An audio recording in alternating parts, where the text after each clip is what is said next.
"1823 Maple Road is just a street address to most people, but to the O'Connor family, it's home. Let's go inside and meet them. Behind the newspaper is Larry O'Connor, homeowner, father, who, by the way, works at a local automobile dealership. And this is Larry's wife, Emily O'Connor, mother, homemaker, and vice president in charge of worrying for the O'Connor family. And this is Junior, the O'Connor's only child, and the reason why some people prefer to remain single. Now that we've met the O'Connor family, let's do a little eavesdropping and see what's going on. You look kind of grim this morning, Larry. Didn't the meeting at the dealership go so well last night? Those meetings are a waste of time. Charlie Gates, the service manager, was beating the drum on how to handle customer complaints. Speaking of complaints, I got a beef about my English teacher. She was telling me... Quiet, Junior. Well, what did Mr. Gates have to say? Seems to me customer complaints shouldn't be taken lightly. Huh. To hear Gates tell it, you'd think comebacks were as welcome as the flowers in May. Why, last night he was telling us. So if you keep these points in mind, you'll find it a lot easier to turn comeback jobs into goodwill. Now, first of all, listen to the customer's side of the story. And don't interrupt him. Once he blows off all his steam, he'll be easier to deal with. You know, dealing with an unhappy customer is like landing a big fish. If you give the fish a chance to tire himself out, you can be pretty sure of getting him into your net. On the other hand, if you're a little short on patience and try to end the fight too soon, you wind up by losing the fish, the bait, and a good fish dinner all at the same time.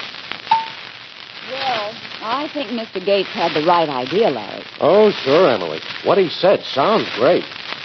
But if Charlie Gates thinks I'm going to stand still while some customer's giving me a bad time, he's slipping his clutch. You know, Pop, I think my English teacher is slipping, too. Like I was trying to say. Quiet, Junior. Finish your breakfast. So the next point Charlie Gates brought up was, this is a beaut, Emmy. Can you imagine telling grown-up men something like this? Now, men, if you made a mistake, admit it. If someone else in the shop made a mistake, admit it.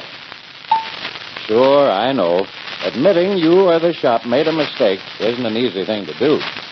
But it's the best way to win the customer's confidence. In other words, it's a lot smarter to lose the argument and keep the customer. Now, on the other hand, where you find the trouble is due to something the customer did wrong, do all you can to save him embarrassment by explaining the situation tactfully. You'll find the customer will think a lot more of you. The customer will think a lot more of you, he says. Boy, that's a hot one. Telling a customer he's at fault is just like putting a couple of strange alley cats together and expecting peace and quiet. You can say that again. I tried telling my English teacher. She was... Quiet, Junior. Your mother and I are talking.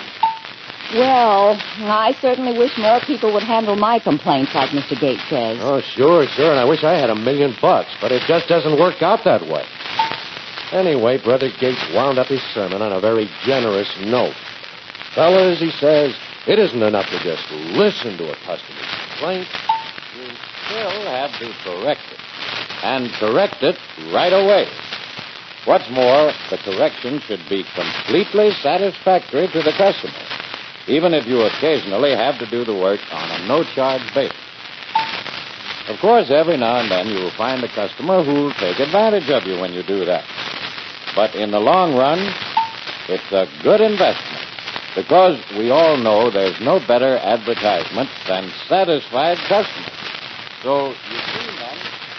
Well, Ernie, if Charlie wants to give away the business, I guess that's up to him. And if you want to keep your job, Larry O'Connor, you'd better get to work.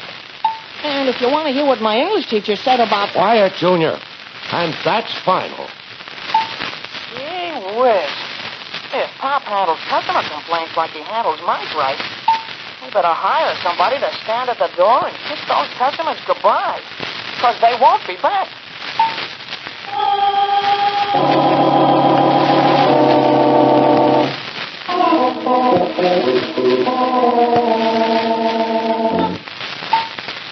But I'm telling you, I had the same job done on my car about a year ago, and they only charged me... Did you have the work done here?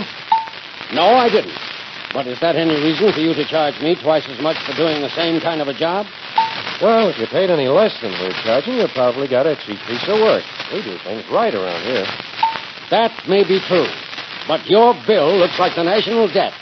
I'm going to see your service manager about this. Well, you can try it, but it won't do any good. Besides, he's busy. Oh, there you are, Larry. Hey, will you go take a look at that job Frank's got? I'll take care of this customer for you. Now, sir, I'm Charlie Gates, the service manager. If you don't mind telling me what the trouble seems to be, I'm sure we can straighten everything out.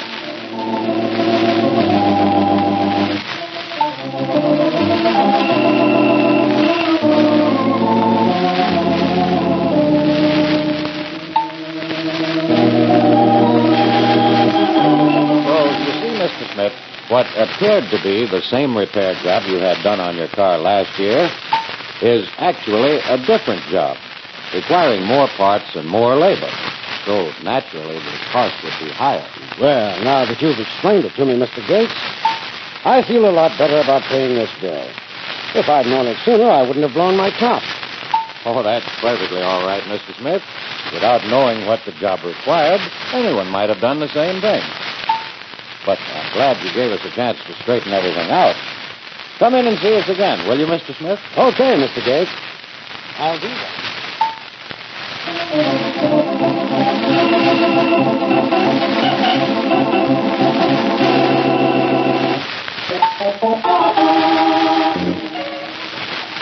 And now, Mr. O'Connor, if you will grant me the dubious honor of stepping into my office, I think it's high time we had a little chat.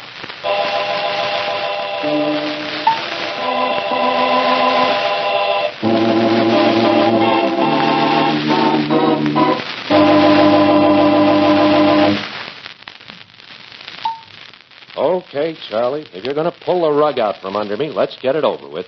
Oh, that would be too easy. Let's try something hard. Like maybe getting you to see daylight on this business of handling a customer complaint. Now, look, if you're referring to that Smith character who just drove All out... right, that's as good a place to start as any. Now, listen. If I hadn't butted in when I did to take you off the hook, we'd have lost a service customer. Not only that, you'd have been guilty of starting the worst kind of advertising you can have. Bad word-of-mouth advertising. But, Charlie, that guy Smith was only trying to beat me down on the bill. If you think so, I got news for you. Mr. Smith not only paid his bill, he paid it with a smile. Huh? Well, what did you do? Cut his bill in half, Charlie? It was easier than that. Once he had a chance to explain his side of the story, I discovered that Mr. Smith had the wrong idea of the work we did on his car. It was only a case of misunderstanding. Now, Larry, you could have discovered the same thing yourself. All you had to do was take the time to listen. But no, you were so busy arguing with Smith that you came out on the short end of the deal and got the customer hopping mad. Guess maybe I did stick my chin out that time, Charlie. You sure did, Larry. But let me remind you of something. Nobody is perfect. No shop is perfect. No mechanic or service salesman or service manager is perfect. That's why comeback jobs in this business are bound to happen once in a while. But here's a point worth thinking about, Larry. Even if a customer does curl your hair with a comeback gripe, you ought to feel lucky. Because, you see, since he did come back, he's offered you a second chance to win his confidence, his goodwill, and his future business. Second chance, huh? No, I never really considered it that way before. Well, that's only part of the story, Larry. Actually, you give yourself a break if you handle that second chance the right way. You see, the man who sits behind the wheel of every car that rolls into our place of business is really the man behind the dollar that goes into the pay you and I draw every week. I get it, Charlie. You mean if I take care of customer comebacks the right way, I'm also taking care of Larry O'Connor. That's it, Larry. And the right way is right away. And nothing burns a customer up faster than to have somebody try to stall him off on making a correction or an adjustment. Any delay only gives the customer extra time to form a poor opinion of you and the whole dealership. So when a correction has to be made, Larry, don't waste a minute of the customer's time. Fix it right then and there. And, like I've said before, if you find that you or the shop is at fault, admit it. Then let the customer decide what type of adjustment he wants. Hey, now, wait a second, Charlie. Isn't that carrying things a little too far? No, sir. And I know because I've tried it. I've discovered that when you lay your cards on the table with a complaining customer, he's going to gain a lot of respect for you. Then, when you lay the adjustment part right in his lap, he'll usually wind up by asking for less than he asked for when he first came in. Well, Charlie, you may be right at that. At least I'm going to give it a try the next chance I get. Say, it's almost 12 o'clock. Let's grab a bite to eat. Oh, you go ahead, Charlie. I better go out and see what that customer wants.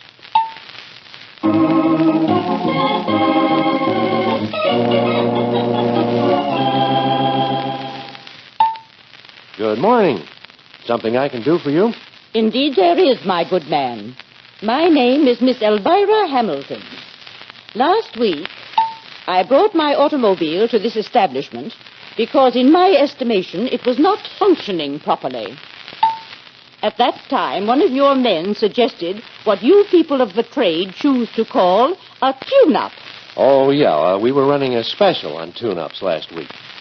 Well, according to Webster, the word special means distinguished by some unusual quality, uncommon, noteworthy, extraordinary. Now, look, lady. Listen to the customer's story. Don't interrupt.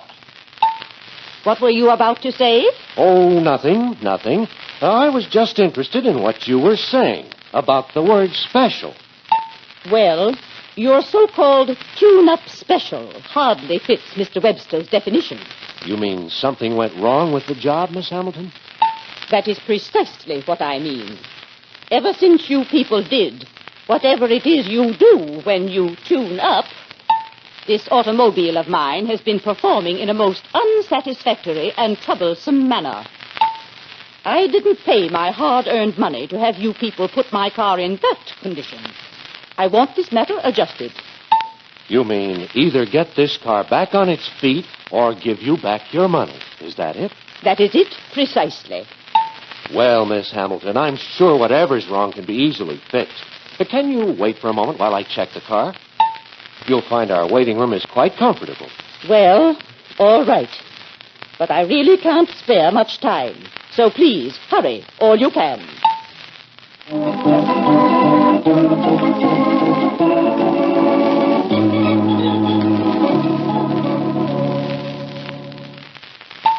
Boy, oh boy, this must be my day.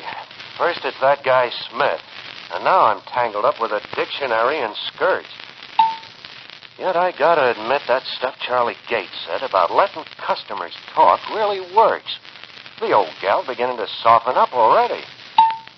Now, if I can put my finger on what's wrong here, I'll... Uh-oh. Somebody missed the bolt on this spark plug wire.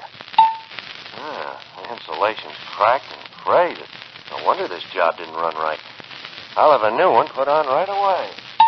And so with that new spark plug wire, I think you'll find your car will operate better than ever, Miss Hamilton. Well, I certainly hope so. Now I want to make sure you're satisfied, Miss Hamilton. So let's take a short ride.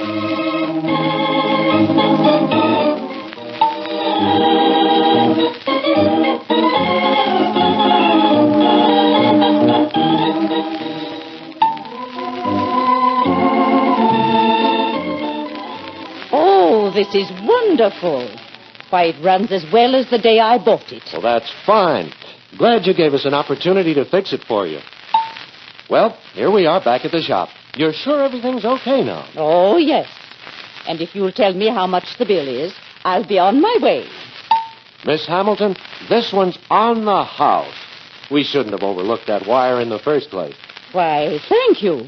But after all, I feel as though I should pay something. You can, Miss Hamilton. I'll consider it payment in full if you'll bring your car back to us whenever it needs service again. That is precisely what I'll do.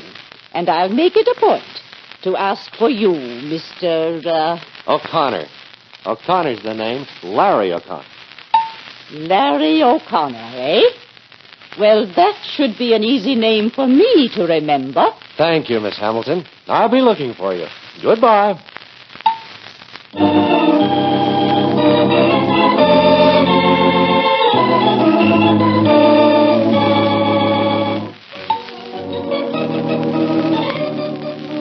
And so now you think that Charlie Gates had the right idea about handling customer complaints. Oh, there's no doubt about it, Emily. And say, that reminds me. Junior, I brushed you off on a complaint this morning. What about that English teacher of yours? Oh, that's all okay now, Pop. You settled that this noon when you fixed up Miss Hamilton's car. Miss Hamilton is your English teacher? Yeah. So you see, you got out of the doghouse with a customer. I got out of the doghouse with my teacher. And from now on, Pop, us Larry O'Connors and a certain Miss Hamilton are gonna be just like that.